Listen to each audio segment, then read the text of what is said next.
ఇప్పుడే జీ5 app download చేయండి. చూడండి మీ ఫేవరెట్ టీవీ షోస్ ఎప్పుడైనా ఎక్కడైనా. ఈవిడ గారొచ్చి మనందరితో పాటు కలిసి ఎగ్జామ్ రాసింది అంటే ఈవిడ గారు దొంగ కాదు అని కాదు. మా పెద్దమ్మ మంచిది కాబట్టి తన మాయమాటలకి పడిపోయి పల్లవి మంచిది అనుకుని నమ్మింది కాబట్టి మాట సాయం చేసి బయటికి తీసుకొచ్చింది. ఎగ్జామ్ పేపర్స్ కొట్టేసిన దొంగని నేను కాదు, అసలు దొంగలు వేరే ఉన్నారు అంటూ ఒక పక్క పెద్దమ్మ, ఒక పక్క ఈవిడ గారు వెతికారు వెతికారు వెతికారు. చివరికి ఏమైంది? దొంగలు బయటపడ్డారా? వై అసలు వేరే దొంగలంటూ ఉంటే కదా. అసలు దొంగ ఈ పల్లవి.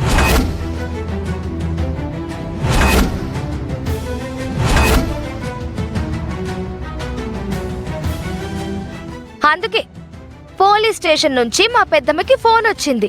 మేడం, పల్లవి అనే అమ్మాయికి మీరిచ్చిన హామీ అయిపోయింది, ఇవాళ అరెస్ట్ చేయడానికి వస్తున్నాము అని.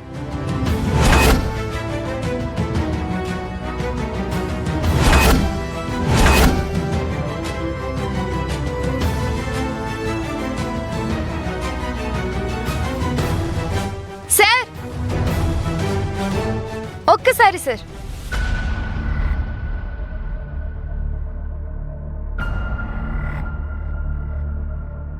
ఏంటి అక్షిత?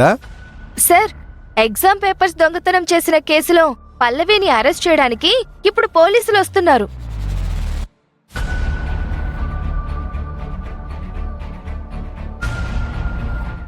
దొంగకి ఇప్పుడు శిక్ష పడుతుంది సార్. అక్షిత, నన్నే దొంగ అంటావా? అంటే కొడతావా? కొట్టు కొట్టు, అప్పుడు ఇంకో కేసు అవుతుంది. అయినా తప్పు చేసిన వాళ్లే ఇలా ఆవేశపడతారు, కోపం తెచ్చుకుంటారు.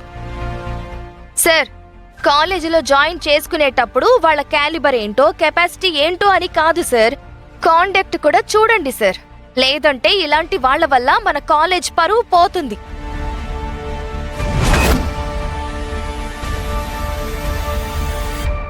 Stop it Akshita.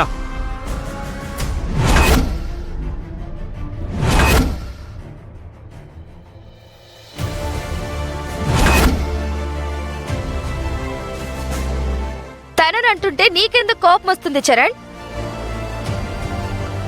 ప్రతి విషయంలో తననెందుకు అంత సపోర్ట్ చేస్తున్నావు? ఎందుకంటే తను ఎలాంటిదో, తన మనసు ఎలాంటిదో నేను తెలుసుకున్నాను కాబట్టి. అవును, ఇప్పటికీ నేను నమ్ముతున్నాను నిజంగా పల్లవి ఏ తప్పు చేయలేదు అని. అంటే మేం తప్పు చేశామంటావా? అంటారే, దొంగ దగ్గరికి వెళ్లి దొంగ అంటే ఏచ్చి, ఈ ప్రపంచంలో నా అంత ఉత్తములు లేరండి, నేను తప్ప మిగిలిన వాళ్ళందరూ దొంగలు అంటారు. వీళ్ళు అంతే.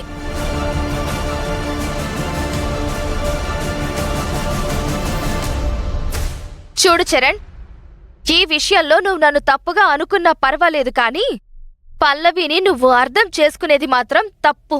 అందులో ఏ అనుమానం లేదు. నా క్యారెక్టర్ గురించి నువ్వు సర్టిఫికెట్ ఇవ్వాల్సిన అవసరం లేదు. ఇప్పటికీ చెప్తున్నాను, ఎగ్జామ్ పేపర్స్ కొట్టేసింది నేను కాదు, నేనే తప్పు చెయ్యలేదు. చెప్పిన అబద్ధం ఎన్నిసార్లు చెప్తావు నువ్వు?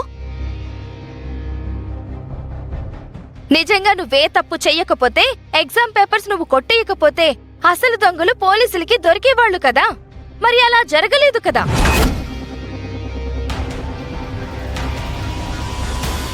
అసలు దొంగలు ఉన్నారా లేదా అనేది పోలీసులు వచ్చిన తర్వాత డిసైడ్ చేస్తారు. నువ్వెందుకు ఓవరాక్షన్ చేస్తున్నావు? ఎవరు ఓవరాక్షన్ చేస్తున్నారు? అసలు దొంగలెవరో పోలీసులు వచ్చిన తర్వాత అప్పుడు తెలుస్తుంది. సరే, వాళ్ళొచ్చిన తర్వాత తెలుస్తుంది. నువ్వు ఈ విషయాన్ని అందరి ముందు పెద్ద ఇష్యూ చేసి మాట్లాడాల్సిన అవసరం లేదు.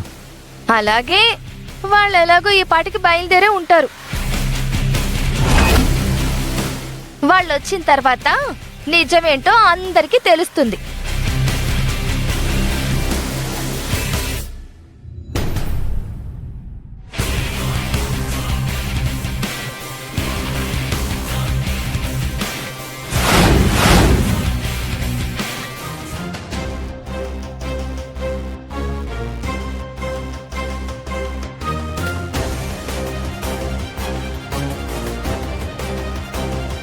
సత్యనారాయణ, సార్ ఆ కాలేజీ స్టూడెంట్ పల్లవి వచ్చిందా? లేదు సార్. అదేంటి, వాళ్ళకిచ్చిన గడువు అయిపోయింది కదా. ఇవాళ అరెస్ట్ చేసి కోర్టులో ప్రొడ్యూస్ చేయాలని గుండమ్మ గారికి చెప్పాను కదా, ఇంకా సరెండర్ చేయకపోవడం ఏంటి? ఒకవేళ అమ్మాయికి బెయిల్ తెప్పించే ప్రయత్నంలో ఉన్నారేమో సార్. చూడు, వాళ్ళ రైట్స్ వాళ్ళు ఉపయోగించుకోవచ్చు, బట్ మన డ్యూటీ మనం చేయాలి కదా. పదండి, కాలేజీకి వెళ్ళి అక్కడే ఆ అమ్మాయిని అరెస్ట్ చేసి తీసుకొద్దాం. అలాగే సార్. పదండి, రండమ్మా. రామ్మా.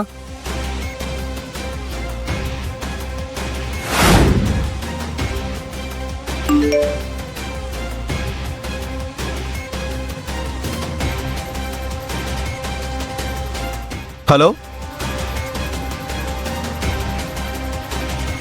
అలాగేనమ్మా.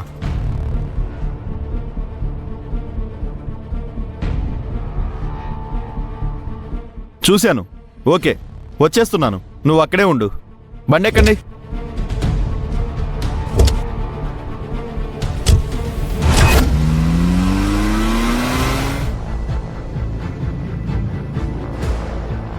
పల్లవి, నువ్వేం బాధపడకు.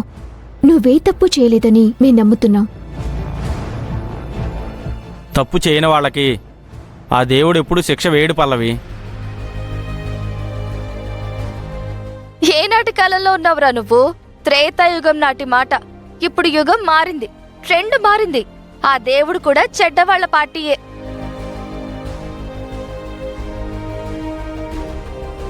పల్లవి, పేపర్స్ నువ్వే కొట్టేశావన్న అనుమానంతో పోలీసులు ఒకవేళ నిన్ను అరెస్ట్ చేసినా నిన్ను నేను బయటికి తీసుకొస్తాను.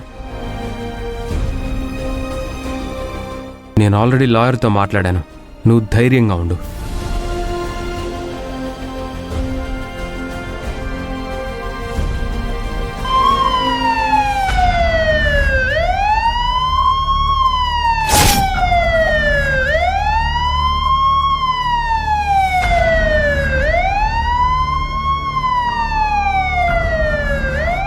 అదిగో పోలీసులు వస్తున్నారే. ఆహా, ఎప్పుడు సినిమా క్లైమాక్స్ అయిపోయాక వచ్చే పోలీసులు ఫస్ట్ టైంకి వస్తున్నారు. నేను చెప్తే కొందరు నమ్మలేదు కదా, మీరే చూడండి, పోలీసులు వచ్చారు.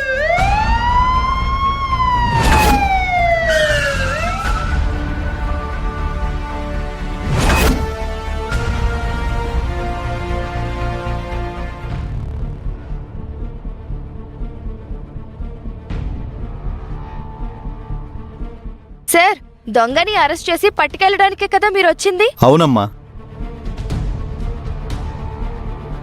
సార్, మీకు మళ్ళీ చెప్తున్నాను, పల్లవి ఏ తప్పు చేయలేదు సార్.